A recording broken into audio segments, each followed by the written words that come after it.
మాది పశ్చిమ గోదావరి జిల్లా భీమవరం. నా పేరు బోనం విజయలక్ష్మి. నేను స్కూల్ ఆయాగా పనిచేస్తున్నాను.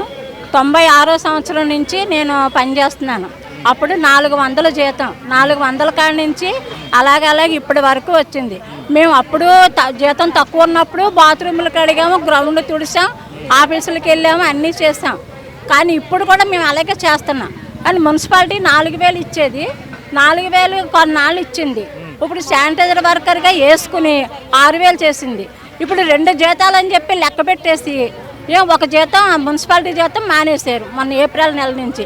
శానిటైజర్ జీతం ఒకటే ఇస్తున్నారు 6000. మరి పని అంతా చేసినప్పుడు అప్పుడు 2 జీతాలను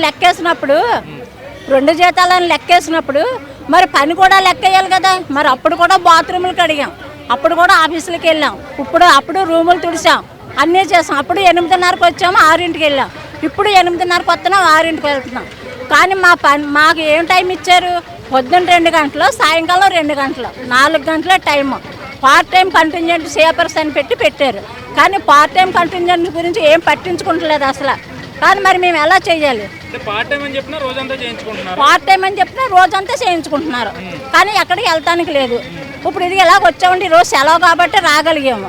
కానీ మరి సెలవు లేకపోతే మనిషిని పెట్టి రావాల్సి వస్తుంది. మరి ఇలా మనిషిని పెట్టి వచ్చే జీతంలోనే మనిషిని పెట్టి మరి రావాలంటే మరి ఎంత కష్టం అసలు. ఇప్పుడు ఇంట్లో పిల్లలు ఉన్నారు, ఇప్పుడు అన్నీ పెరిగిపోయినాయి. ఇంటిద్దే కట్టుకోవాలా, కరెంటు బిల్లు పెరిగిపోయినాయి. కాలే యూనిట్లు ఏమో తక్కువ అని బిల్లు చూస్తేనేమో ఎక్కువ వస్తుంది.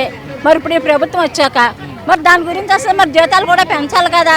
మాకేమీ కూడా సౌకర్యాలు ఏమీ లేవు అసలు. మాకు సౌకర్యాలు కల్పించి జీతం పెంచి మమ్మల్ని గుర్తించి చేస్తే ఎలక్షన్ లోపల ఆయన మళ్ళీ వస్తాడు. లేదా ఒక్క ఓటు కూడా ఎవరో కూడా వెయ్యరు అసలు. హెచ్ఎం సార్ మాకు 7000 ఇచ్చేవారు. ఆన్లైన్ అయిన తర్వాత ఇప్పుడు మాకు 6000 ఇస్తున్నారు. సీపులు అవి కూడా హెచ్ఎం సారే కొంటున్నారు. మాకు మధురవాడ నుంచి వచ్చాము. మాకు శాలరీ పడలేదు, 2 నెలలకు ఒకసారి పడుతుంది. అయినా సరే 2 నెలలు 4 నెలలకు ఒకసారి పడుతుంది. ఒక్కొక్కసారి హెచ్ఎం సార్ కూడా మాకు సాయం చేస్తారు. 1000-2000 ఇవ్వమంటే ఇస్తారు. తర్వాత సీపులు అవి కూడా అయ్యే కొంటారు. శానిటైజర్లు అవి గవర్నమెంట్ ఇస్తారు. మాకు హెచ్ఎం సార్ చాలా మంచి వాళ్ళు, మాకు సాయం చేస్తారు. ఎప్పుడు ఏటి లేకపోయినా సరే మాకు మాత్రం జీతం పెంచాలి. ఇన్ని సంవత్సరాలు బట్టి చేసిన 4000 జనాలు చేస్తున్నాం. 4 ఆయాలి. 4000 10 సంవత్సరాలు అవుతుంది. 4000 జనాలు చేస్తున్నాం. 4 ఆయాలి, 7 మనుషులు చేస్తున్నాం. 4 బాత్రూములు చేస్తాం సార్. ఈయన పని చేస్తున్నాం. మా పనికి ధన్యవాదాలు. అతనికి జీతాలు పెంచమని అడుగుతున్నాం. మీ స్కూల్లో చేస్తున్నాను సార్. మాకు 4500 మంది, 4500 మందికి మేము 3 మాట వర్క్ చూడడానికి మాత్రం అంటే మనిషికి 28 రూములు పడ్డాయి. ఆ రూములు తగ్గట్టినట్టు మనుషులు కూడా పడాలి మాకును. అంటే 3 ఆడవాళ్ళు చేయలేం కదా సార్.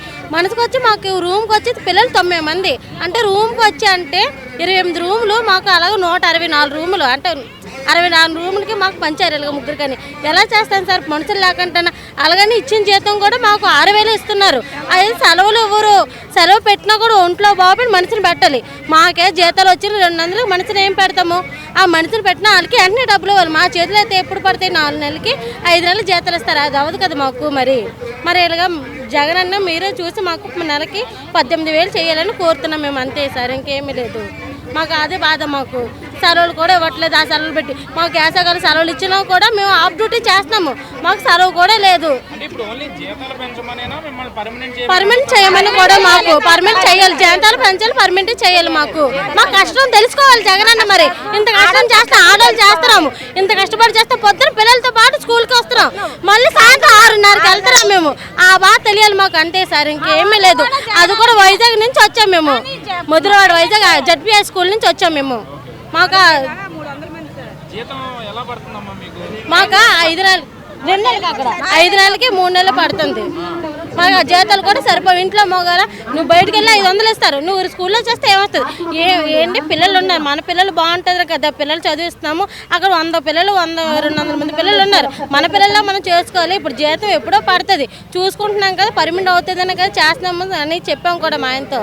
అలాగే ఏమన్నారంటే మన ఇష్టము, జీతం లేకపోతే మనకి ఎలాగవుతుంది? మనం పేద కుటుంబం, మన సొంతలు కూడా కాదు, అద్దిళ్ళు కట్టుకొని చేసుకోవాలని అన్నారు. మరి జగనన్న చూసి మాకు పెంచాలి మరి. అంతే మరి.